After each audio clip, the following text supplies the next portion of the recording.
Congress party అధికారంలో రాగానే వడ్డీ లేని రుణాలు ఇస్తామని చెప్పి సంవత్సరానికి 20,000 కోట్ల రూపాయలు వడ్డీ లేని రుణాలు ఇస్తామనంటే ముఖ్యమంత్రి గారు ప్రకటిస్తే అందరూ నవ్వారు.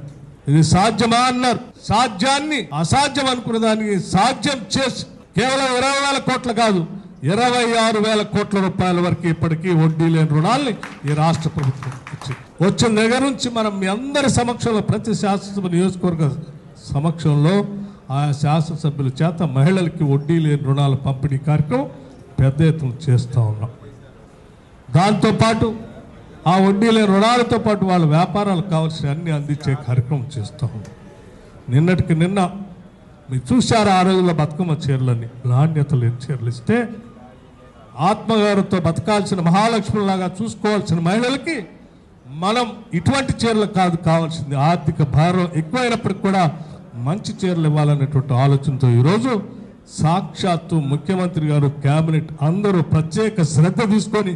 నాణ్యమైన చీరల్ని ఈరోజు రాష్ట్రంలో 1,00,00,000 మంది మహిళలకి 1,00,00,000 చీరలు పంపిణీ చేసే కార్యక్రమం